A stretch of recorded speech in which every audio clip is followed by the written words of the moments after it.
right. Annie, welcome to Living Off Rentals. Thank you. I'm very excited to be here. Yeah, it's great to have you here. Just for a little bit of background for the listeners, Annie is a former HGTV producer who recently launched a new venture called TheHost Co. And this helps hosts further monetize and brand their Airbnb or vacation rental investments. And as somebody who credits HGTV as playing a huge part of why I got into real estate in the first place, I think I spent pretty much the only thing I watched in my late 20s and 30s was HGTV, all the flipping and rehabbing shows.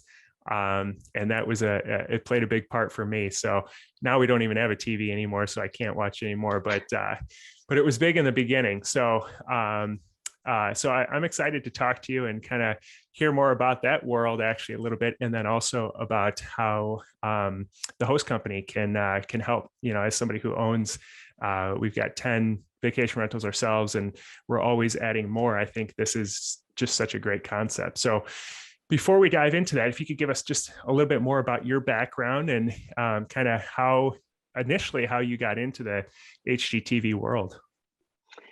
So funny because we could talk about HGTV for hours. I have worked, and my co-founder and I, we've worked from curb appeal to design to sell to landscape smart, design on a dime, color splash. And I always say that my secret ninja skill is that I can tell you how to flip a house in 3 days. Yeah, it's that really easy, right? Right, totally. And it's free, right? On HGTV, it's always free, right? Exactly. Or it's, as long as you get the garage doors and all of the fixtures donated. So I got to HGTV. I went to film school in Los Angeles, and I worked in film and TV for many years. And HGTV was a really great fit because I'm also interested in decor and real estate, et cetera. And I met my co-founder, Michael, there and worked on tons of different shows. As I said, Michael went on to be a showrunner for also a lot of reality shows set in Alaska, New Orleans. So, I mean, that guy's got stories. Yeah. And then from there, Michael went into business with an HGTV designer, and they started a real estate company. So what they did is they would find very inexpensive homes, usually in vacation areas like Joshua Tree, Palm Springs, Tahoe, that were in complete disrepair, and they would flip them. And they would flip them quickly because, like I said, I mean, not as quickly as HGTV, but they would flip them quickly. And then they would furnish them with the really high design in mind, right? And then sell them as ready to go vacation rentals. So if you bought one of those properties, you get the keys and it's ready to go as an Airbnb the next day, because they also run the property management company. So in this case, they're also, taking that 25% as the property management company, but they were able to build up a business really quickly by flipping houses, selling them, and also retaining all the property management on those homes. So it's really cool. I mean, it's, as you well know, with rentals, let's get the Wi-Fi started, let's get the trash started, let's get everything else started. But if it's just ready to go, which is really cool way. And you got a lot of savings on the time savings there. So that's one thing. Post HGTV, I'm in the Bay Area, went further and further into tech. So I worked embedded at Google, embedded at Airbnb on building tech products. I then was a creative director at Twitter, and then a creative director at Facebook. So it's so funny how life kind of, the right things come back together. Michael came to me, and I'm also an Airbnb host. I bought one of Michael's properties, in fact, and I also Airbnb. Yeah, so there's that. And I also Airbnb my own home. I live in Oakland. He came to me and he said, guests are always asking for the same things, and guests really have the same needs. Be that, hey, where can I get beer at 2 a.m? Where can I buy sunblock? We're in Death Valley and the nearest store is 30 miles away. Where can I buy, full-size sunblock and a hat? Where'd you get your couch? You name it. All of those questions, from where can I buy a phone charger to can I buy your mugs in your house, right? Yeah. And I think most hosts have been on both sides of that, where as a host, they've had all those questions, but as a guest, they also have all those needs. And, I was saying this earlier, I've been in so many Airbnbs the morning after a wedding and thought if they had Advil and Gatorade, I would pay $100 for it, right? Or if they just had, again, sunblock or children's goggles if you're going swimming, things like that, the things that you forget to bring or you can't bring. If they were already there in the Airbnb, or we could show people how to have them delivered quickly, that's a whole industry right there. So given that I have built tech products for so many different companies, including Airbnb, Michael and I came back together and started building first a community of hosts, because we thought, we know this is true. We know guests want to buy things and hosts want to sell things, but we want to make sure that the larger host community also has that consumer behavior. So we built up a blog, we built up our social channels, and we're about 11 across all of our channels. We're about 11,000 hosts currently. Yeah. Nice. Yeah. Wow. So you've been the host yourself. Now you've started this company. Is the company up and running now? Like, can somebody use it yet, or is it still in the beta form? Yes, it is live. It is up and running. We started with a test of just test stores. Okay. And in those test stores, and that was last year, 40% of guests bought items, which blew it. We thought, 10% of guests are going to buy things. 40%, over 90% of guests opened the store to look at what was in it, which was phenomenal. We pushed that live this year, and there is a waiting list. And I will tell you, the waiting list is at about 800 hosts, okay. But we are going through 1 to 200 hosts per week to get them onboarded. So it will actually be pretty quick. Nice. To get everyone onboarded, and then it will be absolutely live. And people are buying things, and it is fascinating to see what they're buying, and it is fascinating to see what hosts are selling also. So yeah, I bet. So can you kind of tactically walk through? I think people are kind of getting an idea of the concept here, but somebody signs up for the platform, and then do they get their own their own store there that they manage, or do you guys manage it? I guess, what are the steps to how it works? Yeah, it's really similar to making an eBay store, or if you use Poshmark, a Poshmark store. So if you're a host, you come to the TheHost Co website and you click a button that says create my first store. You then can put in your name. It's very fast. Put in your name, the name of your first listing. Let's say it's Annie's Cozy A-Frame, and a picture. And then you can just start adding items that you want to sell. So you can add anything in the space, and you can literally walk around with your mobile phone and say, I want to sell that lamp. I want to sell that. It's so funny. You can sell things you want to get rid of, which sounds weird, but people really want to buy, local stuff. Most hosts add mini bar type products as well. We have not only recommendations on our website, we have items that will ship to you. So we can ship you a mini bar kit if you want that, just to get going, right? Okay. Also, besides adding things yourself, you can add pre-order items. So for example, you can add, hey, we'll add balloons before you get there if you're close by. Some hosts have said, we will decorate for a birthday party. So when you as a guest walk in, surprise, right? Wow. We will add fresh flowers before you get there. Hey, do you want a midweek cleaning? Things like that, so that you can add some more expensive kind of upcharge items to that rental as long as you're around it, or you can have your property manager do it, or we will stock the fridge for you for $250 before you get there, and here's the items that we'll stock it with. And from there, you can hit make my store live, and you can literally share a link with your guest. Then you can take 5 minutes to do it. You can take 3 weeks if you want to put tons of your stuff in your store, etc. Wow. Yeah. That's awesome. Yeah. Stocking the fridge thing. I've thought of that, how we could make that work so many times, because that's the first thing. We have a doorbell cam on all our properties, and you see them walk in, the guests inevitably walk out within the next hour to go to the grocery store to go shopping, and I just think, like, if you could eliminate that step and just get there and go to the beach instead, I think a lot of people would love to do that, especially if they had the stuff that they could pre-select in there. So that's awesome. So how then, so somebody orders the lamp that I've got in the property. How do I get that lamp to, do they just take the lamp before they leave? Like how does that, the logistics work behind the scenes? Yeah. Anything that you're selling in your home is something that the guest can take with them. So in general, most hosts aren't selling their lamp as much as they are smaller things like mugs, bumper stickers, and then all of those minibar items up to, we have hosts selling sun hats for $125. A big seller is yoga mats, which is so weird. Something I never would have imagined that would be a big seller, but who knew?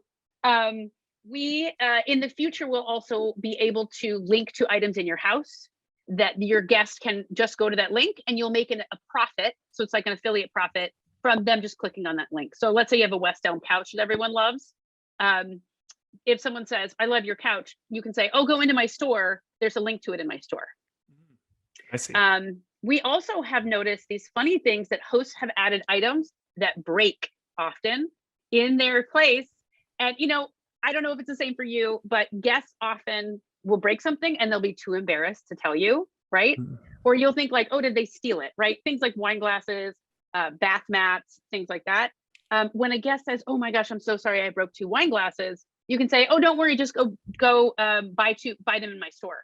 And you don't even have to have them there, but they're reimbursing you without going through the like many step Airbnb process to get the reimbursement for that item. So it's just fascinating what hosts are doing. It's a nice open platform that we can see how hosts want to use it, and we can continue adding items that hosts are asking us for, like, hey, can you connect to services to come into the house, etc. Because it's just a very simple, straightforward thing that we can keep building on. Yeah. That was my other thing I was thinking of is service, like, so like a gym access or a masseuse or renting bikes in the area, or, you know, there's all kinds of things like baby items. We tend not to provide those because of the liability. And so, but we'd love to have you know, the ability for our guests to get those things real easily. So is that like, how does that work right now? This should be live in about 6 weeks. So we have services. When you create your store, it will say add in-home products, you know, add any pre-order things, and then connect to services. So when your guest looks at their store, they'll not only see, hey, here's some minibar items, they will see, get groceries delivered from our favorite grocery store, get alcohol delivered in 1 hour, right from Drizzly. There are, get baby stuff rented, etc. So what that does is it's an affiliate link. It's totally passive income for you as a host. You just have to put it in your store, and every time someone uses it, you make money. So a great example is Instacart. If you have a guest who signs up for an Instacart delivery and they're coming from another town, maybe they don't know which rental service to use, or maybe they're coming from another country, whatever it is, it's a $10 profit every time someone signs up for Instacart and gets something delivered. So it is just repeat, and you can put it in your store and not think about it for 10 years, right? Is the best part about it too. You just, oh, we have a store that's going to connect you to all these services. So yeah, interesting. Yeah, there's so many uses. One thing that comes to mind for me as you're talking about this, you know, obviously hosts thrive and live off of the 5-star reviews. And so they want to wow their guests. We've always kind of erred on the side of giving a lot of this stuff away, because we feel like, well, that's just going to lead to more 5-star reviews, and people, you know, are super grateful for it. I mean, many of the things that you've listed, like we do just compliment, like we have kids sand toys at our properties, and we leave a bottle of wine for our guests, and we, you know, there's stuff that we do.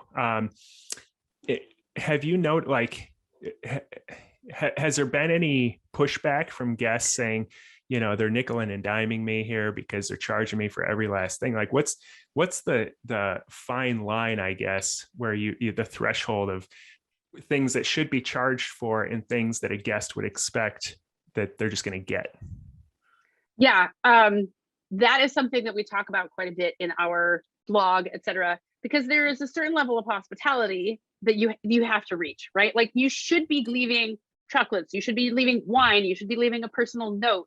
So the things that people are selling are usually just above that, right? Like a full-size sunblock is too expensive for me to leave in my every Airbnb guest, or a phone charger, which, as we all know, if you leave a phone charger, it's going to be gone. And it's not because the person's stealing it, it's because they're with their partner and their partner thought it was there, that kind of thing, like the $15, $20 phone charger, right? So like a yoga mat is another good example. You might get it for $20 at Costco, but it's going to probably leave with them, right? So things above that level is generally what we suggest selling.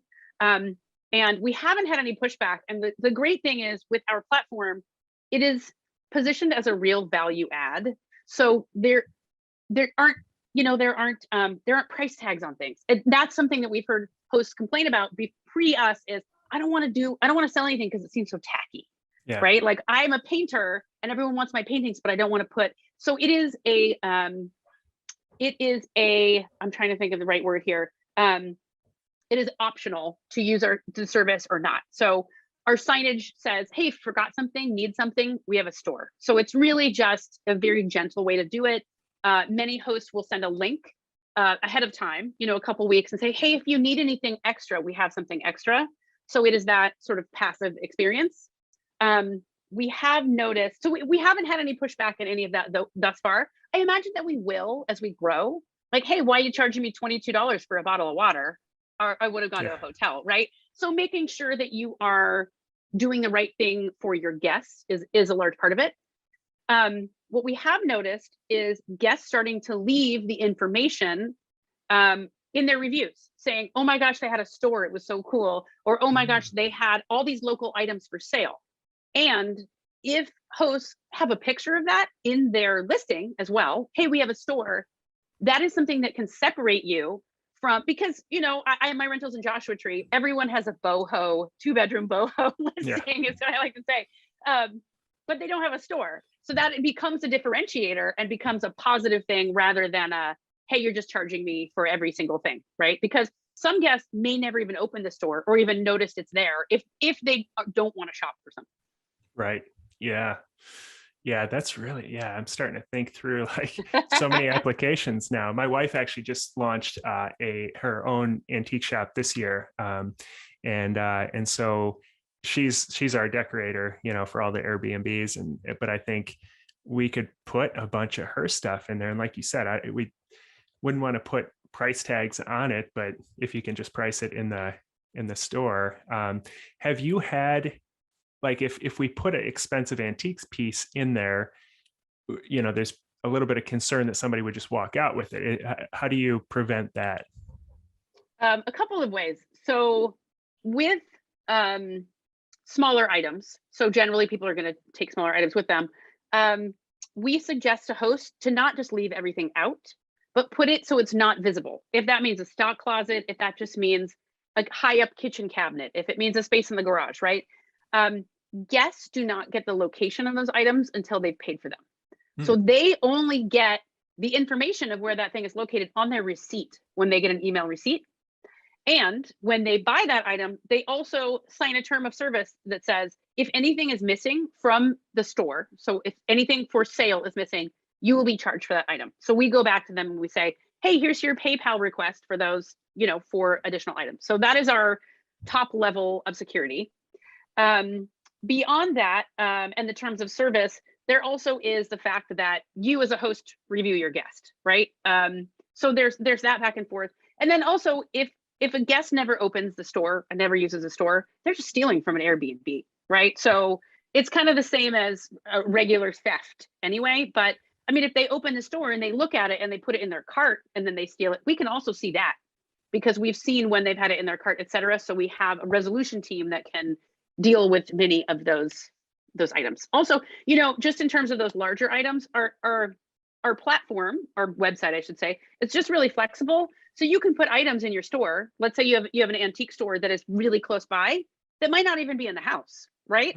And they can buy them there and then go pick them up, or you can bring them there. See, there's a little bit of kind of fun things you can do with that. Or if you're very involved in your Airbnb, you can sell it and you can include the shipping amount, right? And then you can ship it to them a month later or whatever it is, as long as you've already made that sale. Yeah. That's a good point. That's a good Yeah. point. Yeah. That, yeah. And I mean, in terms of, I think people who are new hosts think stuff gets stolen probably a lot more than it does. Like we have, Yeah. Google speakers in our properties, and we have, TVs and all like stuff that's valuable. And we've really never had any theft concerns. If it's probably a one of a kind antique piece that's extremely expensive, we probably wouldn't put it in there, but that's a good idea, having it, her shop is not too far away. So that's awesome. So are there areas that you've seen this work better than, because you've probably tested it across a large, across multiple people, many different types of hosts. So is it like better at beachfront places, better in the north, better in the south? Like what's been your experience so far? So far, the only thing that has been the most successful for us is places that turn over more quickly, because people will buy things every couple of days. So that is one element. When there are events, hosts adding items for like, hey, we're going to add a box of stuff for Mardi Gras, right? Or any like Nashville, Austin, other places where bachelorette parties, things like if you add a box of wigs and funny, colored sunglasses, everyone's going to buy it for that specific property, because it's generally based on an event. So I don't think it's rural versus urban in our case. It's just what you're selling is commensurate with the place you're selling it at being successful, right? And hitting on those things that everyone wants to buy in that specific location is generally what makes it successful. And what we've now found is, we're starting to see those trends. Even we just launched our 1.0, we are providing that information to hosts. So if we're saying, if you've got a party Airbnb, have wigs, we have interns. And it's so funny because I am pretty nerdy and I rarely leave my house given what I'm doing, and I have little kids, but we have interns and they're like, oh yeah, Coachella, you need fake eyelashes, you need glow sticks, you need all these things in Airbnbs that will sell. And it's so true, right? I'm like, oh yeah, I forgot about all of these things. Yeah. Yeah, it's kind of a foreign concept to me too. Yeah. I'm like, okay, cool, glitter. Totally. Yeah. And so we're able to suggest to hosts, if they have a beachside property, here's what's selling well right now. And also we get a lot of guest requests too. So we can say, here is what guests in your area are asking for that you might not immediately think to sell. And we also have links. So we recommend all of those items through Amazon. So you don't have to go out and get them. You can just go to our website and be like, okay, I'm going to get those fake eyelashes. I'm going to get that glitter from your website. Wow. Interesting. Yeah. Very cool. Yeah. And so what's the cost if somebody wants to sign up for it? So it is free, and it is free for a very specific reason. And that is because we are hosts. So we know, one, tight margins, two, seasonal. You might have a slow season and it's not a subscription where you'd have to pay money every month. How we make money is we take, when you make a sale, if you're a host, let's say you sell a $10 thing of sunblock, we take 7% of that sale. So it's only on your profit that we get paid. So you might buy that sunblock for $5, sell it for $10, and we get 70 cents on that. So we get 70 cents of that, and then we add a small handling fee on the guest side. So just like Airbnb, we kind of split the amounts between the guest and the host. So it's a small amount on each side. I mean, Airbnb, I could eye roll about it being a small amount, but I won't. A small amount from each side to make our profit. Got it. Okay. Yeah. Yeah. And I'd be interested, like if I'm thinking about signing up for something, I'm always like thinking through my time, like it obviously has a cost. And so I'm always like, I think what's prevented me from trying to incorporate more services into the Airbnbs is just like, if I'm out searching for a new property, it feels like it's more cost effective for my time than, adopting this. But now that we have multiple properties, I think there's definitely some economies of scale there.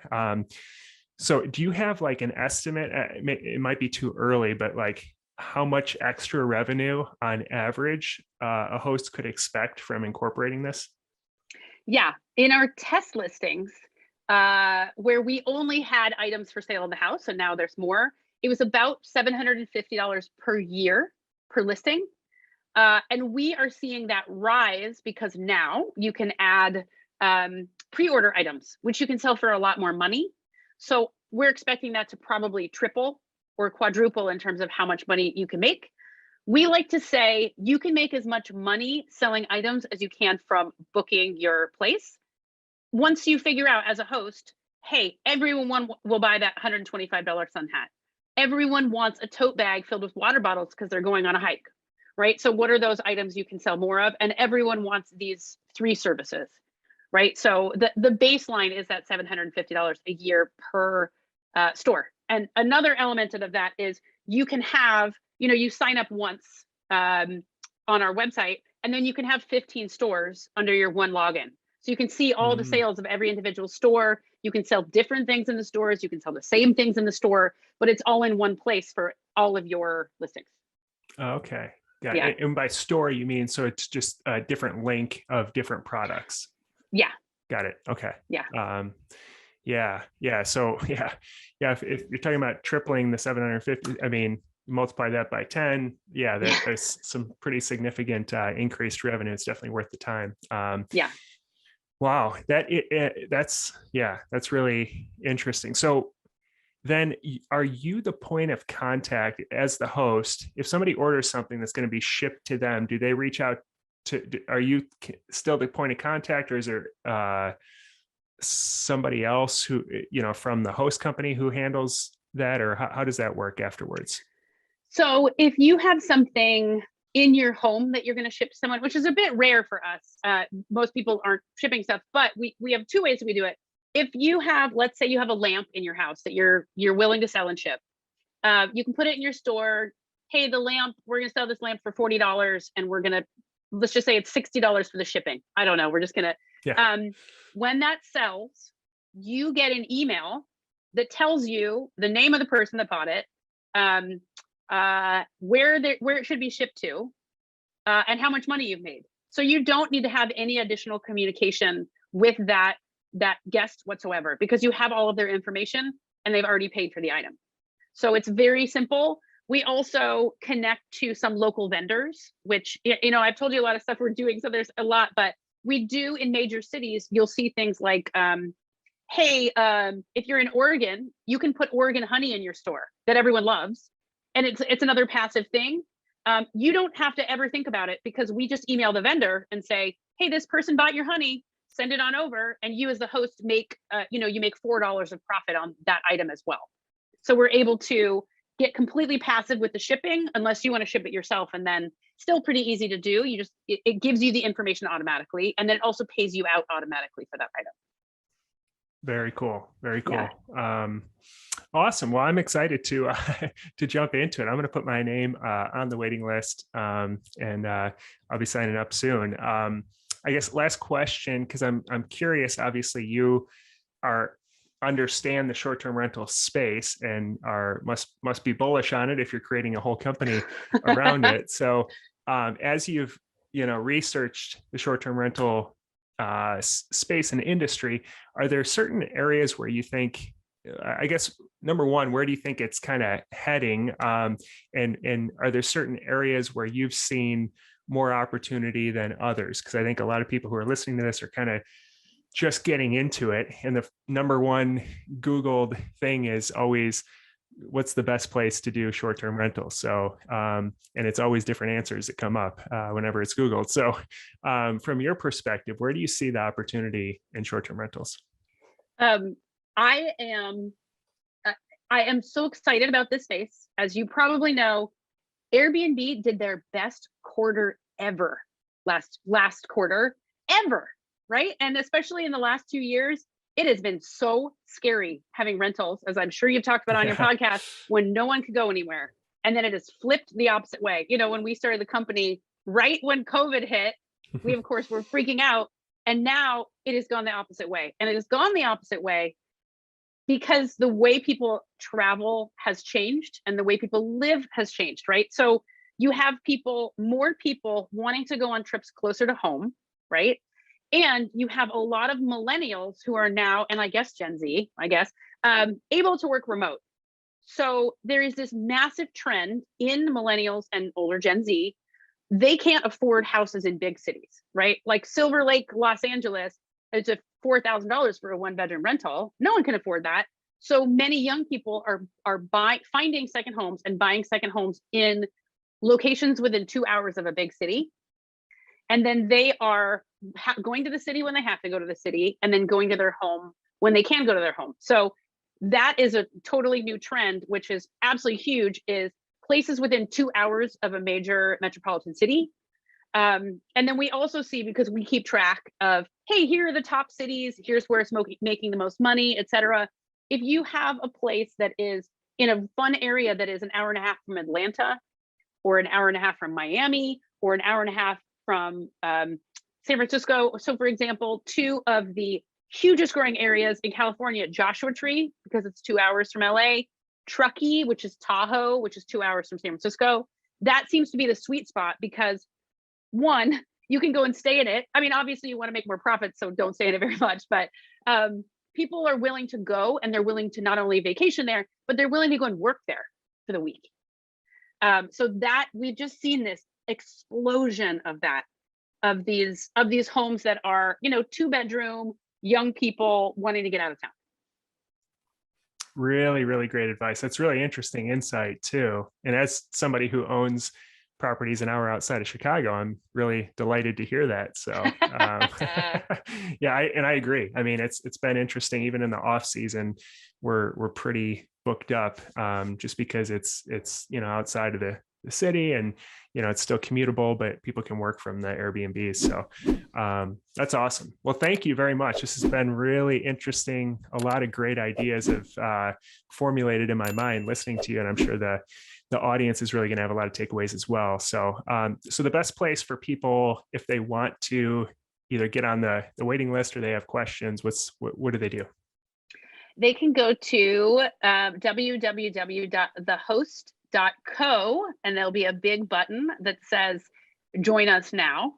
And you can also, you can also email me directly if you want some special treatment, especially a walkthrough. We have an amazing customer support team also, so they're happy to walk you through. Your team's probably yelling at you when they. I know. And also everyone's saying, your time, what are you doing? But I'm Annie at TheHost.co. So anyone can just email me. And we're really hoping to get through that wait list really fast. We may even up that to, 400 people a week, as long as we see that everything is just cruising along. So. Awesome. Oh, and one more thing too. Yes. We have one competitor in the space, and they're wonderful. The main difference is too, if you're going, oh, I've heard about something like this before, there's only one, which is wonderful. It's a huge space. Is our commission is 7% and theirs is 20%. So that is one of the main reasons. Just to let everyone know that you might want to go with us. So yeah, that's interesting. Wow. Yeah, I'm sure they're really stoked to see you guys enter the industry. I think this is such a massive space. Yeah. And it's not only Airbnb, it's things like swimming pool rentals, right? Everyone's going to want sunblock and pool noodles. It's tennis court rentals. It's one-day office rentals. Our world has so changed from 2 years ago about how people are living. So there's just so much opportunity for everyone in this space. Yeah. Cool. Well, thanks again. I appreciate it. And I definitely will be in touch. Okay. Wonderful. Great to meet you, and Happy New Year. Happy New Year. Great to meet you as well.